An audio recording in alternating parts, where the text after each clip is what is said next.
La transition écologique, c'est effectivement, quand on est un citoyen, quand on est un chef d'entreprise ou un haut fonctionnaire, c'est une ardente obligation désormais. Moi j'ai commencé il y a quelques années, maintenant déjà dans la fonction publique, ce n'était pas du tout un sujet. Ça l'est devenu grâce à l'action d'ailleurs déterminée d'un certain nombre de grands politiques, spécialistes du secteur, qui ont une grande légitimité pour le faire. Et je crois que maintenant, si aujourd'hui 20 milliards sur les 57 milliards du grand plan d'investissement y sont consacrés, c'est que vraiment, vous avez compris, c'est devenu la priorité des priorités. Et sous ces différents aspects, la lutte contre le réchauffement climatique, bien sûr, ses conséquences sociales, économiques et politiques, on commence à les voir venir, si certains doutent encore, mais c'est difficile de continuer à en douter. Mais c'est aussi les choix des énergies de demain. Lesquelles, et je sais, puisque j'ai la chance de pouvoir participer à un certain nombre de débats internes pris au gouvernement, puisque nous apportons souvent les moyens d'investir, sur la chose n'est pas simple de choisir aujourd'hui dans le mix énergétique. Alors, il y a beaucoup évidemment de thèses qui s'affrontent. On a aussi des intérêts, on a aussi le poids du passé qui vient au milieu. Et puis il y a tout un pan de l'utilisation intelligente de l'énergie en aval de ces choix, c'est-à-dire la mobilité, j'y reviendrai, et ses impacts sur des secteurs entiers, qui rendent d'ailleurs la chose et la transition parfois un peu lente et difficile, parce que tous nos outils industriels, et ça tombe bien et ça tombe mal, nos positionnements sont souvent sur des gros objets qui consomment de l'énergie ou qui en produisent. Et donc c'est toute la difficulté et tout l'intérêt aussi de la transition que nous vivons dans un pays développé comme le nôtre, mais qui porte aussi le poids de son passé. Et puis il y a l'introduction de tous ces sujets dans la vie quotidienne des Français. Et ça, moi je ne l'oublie jamais, c'est que lorsqu'on investit tous ces milliards, d'abord c'est les milliards des Français qu'on investit, de leurs enfants d'ailleurs plutôt, voire de leurs petits-enfants. On entend bien parce que ce sont des sujets sur lesquels on essaie de penser à eux d'abord, et qu'il y a des grands changements de mentalité à avoir. Il se trouve que dans mes soirées, je suis élu local, que j'ai eu l'occasion, comme vous l'avez rappelé gentiment, de travailler dans des collectivités territoriales, pas du côté élu mais du côté du service, et que je vois bien comme il est les efforts qu'il faut que nous fassions pour donner de bonnes habitudes, faire de la pédagogie. Ça c'est tout un volet sur lequel nous ne prenons pas forcément, nous, par nos investissements plutôt axés sur l'innovation en compte, mais qui est central. Je reviendrai parce que j'ai fait une petite visite assez intéressante à Strasbourg qui montre qu'on peut allier technologie et aussi pédagogie. Vous dire alors, vous avez défloré une partie du sujet, effectivement, le grand plan d'investissement, et ces 57 milliards, c'est quatre axes, la transition écologique, 20 milliards, c'est la formation, les compétences, parce que pour opérer tous ces changements, il faut aussi former, accompagner. Il y a des métiers qui vont disparaître, alors, que ce soit dans ces secteurs de l'énergie, ces secteurs industriels, mais aussi on parle beaucoup d'intelligence artificielle. Alors il y a un effet de mode, ou plutôt un effet de révélation en vérité, et là on sait très bien qu'il va y avoir des changements majeurs en termes de formation, et que nous avons à traiter par ailleurs non seulement des enjeux de mobilité rapide professionnelle, mais par ailleurs des décrochages majeurs, puisqu'on a en gros 2 millions de Français qui sont soit jeunes décrocheurs, des fameux NEETs, soit 1 million de personnes qui sont durablement éloignées, parce qu'eux, ils ont décroché, pas jeunes, mais ils ont décroché, et l'accès à l'emploi est difficile. Et donc on a cette double marche à passer. L'innovation et la compétitivité, plus exactement la compétitivité ancrée dans l'innovation, ça c'est le 3e axe de ce plan. Il est majeur pour notre économie, évidemment. Moi j'en suis de plus en plus convaincu, à la fois dans les jobs que j'ai pu avoir sur le terrain, comme ce que je vois aujourd'hui, les gens que je rencontre aujourd'hui et les entreprises que je visite. Il est évidemment que c'est notre seul plan de salut aujourd'hui. C'est aller dans l'innovation et y aller très vite. Et donc pas perdre de temps, ce qui veut dire aussi être capable de constater l'échec très vite aussi, pour aller remettre nos billes au bon endroit. Et c'est d'ailleurs, je fais une parenthèse, une des particularités du grand plan d'investissement, puisqu'il y a 57 milliards, comme je vous le disais, avec des logiques un peu différentes du PIA, puisque le programme d'investissement d'avenir était des crédits du Premier ministre, directement à sa main, je puis dire, avec des processus de sélection totalement impartiaux, bien sûr.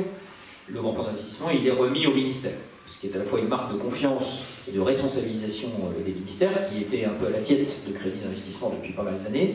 Donc on leur redonne la possibilité de réinventer un peu l'avenir, mais avec évidemment une condition, c'est que cet argent frais coûte suffisamment cher aux contribuables pour qu'il soit bien employé, non pas sous le seul ministère de mal l'employer, mais qu'on applique des méthodes et des méthodes un peu plus formalisées, plus rigoureuses, de type je définis ma stratégie, enfin ce que font des entreprises tous les jours, mes objectifs, les indicateurs documentés de ces objectifs, et qu'il y ait une revue régulière, donc en l'occurrence qui sera continue de ma part et de la part de mes petites équipes pour suivre le bon déroulé de ces plans d'investissement, mais également une fois par an une évaluation qui donnera lieu à une réallocation d'au moins 3% des crédits. C'était la proposition de Jean-Pisani Ferry qui a inspiré ce plan, qui a été retenu, et qui est cette idée qu'il faut en permanence avoir une agilité de plus en plus grande.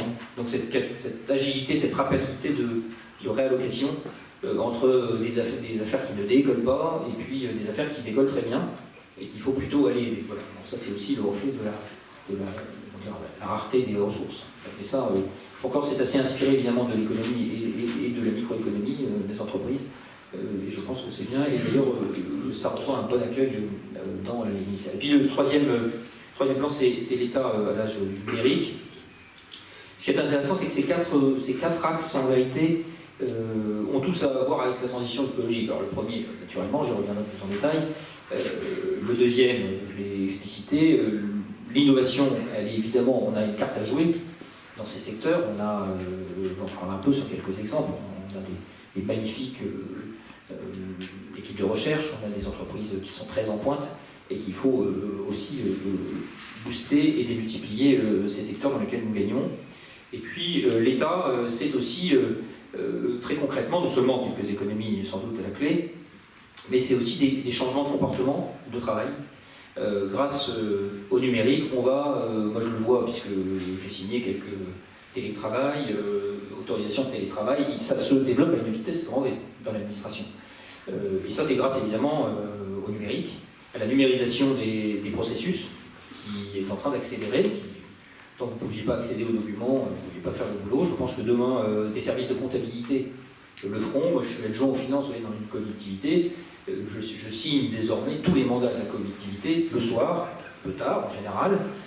Chose que je ne pouvais pas faire, il fallait que j'aille à la mairie, je me déplace aux heures d'ouverture, avec des montagnes de parapheurs, que d'ailleurs des tas de gens avaient préparé en amont, fait des photocopies, mis ça dans des parapheurs, ensuite ça repartait, il y avait un gars qui travaillait ça, qui l'envoyait à la trésorerie, lequel ouvrait l'enveloppe. Enfin, si on décompose un peu la truc, on gagne beaucoup d'emplois, alors on pourrait s'en plaindre, mais c'est là qu'il faut d'ailleurs pouvoir former les gens qui faisaient ces métiers, pas beaucoup de valeur ajoutée pour leur faire d'autres choses.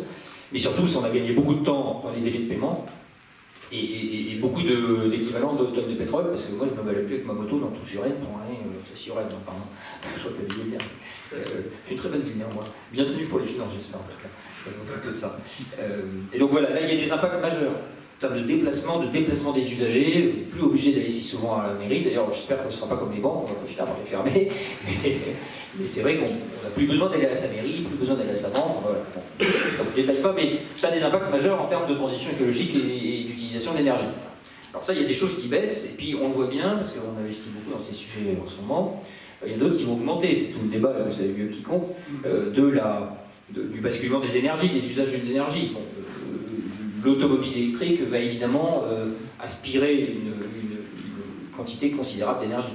Donc voilà, il faut qu'on s'y prépare. C'est pour ça que sans doute le besoin énergétique risque de ne pas baisser tant que ça, même si on arrive par des méthodes à réduire notre consommation, à l'optimiser. Mais il y a par ailleurs d'autres usages. Je sais que dans l'industrie, il y a tout un chiffre qui est en train de se faire vers l'électrification d'un certain nombre de dispositifs. La robotisation, évidemment, va aussi induire des consommations énergétiques et électriques beaucoup plus fortes. Donc voilà, on est vraiment dans une... très intéressant, passionnant d'ailleurs, et merci d'être un des lieux de cette réflexion, parce qu'on voit bien qu'on est dans un brassage complet des modèles. Mais vous dire qu'il y a 9 milliards d'euros dans ces 20 milliards qui sont dédiés à l'efficacité énergétique, notamment des bâtiments, puisque ça représente à peu près 20% évidemment des émissions. 5 milliards sont sur le volet individuel. Donc là, c'est la lutte contre les passoires thermiques. L'idée, c'est en 5 ans de diviser par 2. Donc ça suppose la rénovation de 75 000 logements par an, ce qui est un vrai challenge. Parce que pas tellement financier, puisque les moyens sont là. Ils sont là d'ailleurs sous 2 formes, à la fois sous des prêts qui sont accordés, et puis un rechargement des dispositifs de l'ANA, avec le dispositif Habiter Mieux. La difficulté, c'est de monter les opérations plutôt, et de trouver ensuite des entreprises pour le faire. 4 milliards qui se décomposent en 1 milliard pour l'État, à travers les travaux de la direction interministérielle de l'immobilier de l'État, avec notamment des très gros programmes, et que vous connaissez sans doute, de rénovation des cités administratives. Et puis vous avez 500 millions d'euros qui proviennent de la dotation spéciale d'investissement local, la DSIL, sur 5 ans, toujours un chiffre qui nous donne sur 5 ans, avec une orientation qui a été donnée au préfet d'aller cibler des bâtiments qui ont un vrai impact énergétique, notamment pour les budgets d'ailleurs des communes aussi. Donc c'est plutôt les écoles évidemment, et puis la Caisse des dépôts apporte 2,5 milliards de prêts également. Donc ça, c'est les 9 milliards d'efficacité énergétique. Vous avez 4 milliards sur la mobilité ou les mobilités. Donc on a un programme expérimental avec 5000 PME qui sont accompagnés pour un petit audit rapide et opérationnel sur où vous pouvez gagner dans la lutte contre le gaspillage énergétique dans vos entreprises. Et on sait que le coût de l'énergie est évidemment une variable considérable de nos entreprises, notamment parce qu'elles sont industrielles, et que surtout, si vous réglez le problème, vous gagnez tout de suite, ça se retrouve tout de suite dans vos comptes. Donc c'est plutôt gagnant rapide. Il est un peu le Premier ministre bis, quoi. Et avec l'argent, voilà, l'avenir, c'est comme ça, je te mets l'argent là. Je travaille un peu avec les ministères, mais les ministères, il faut les contrôler quand même, donc on travaille ensemble, on regarde en même temps, etc.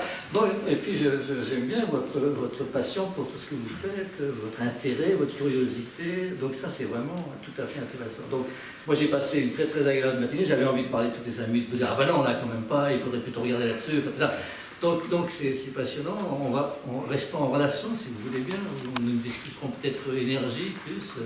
En tous les cas, grand merci d'être venu, grand merci de votre passion pour le sujet et à très bientôt.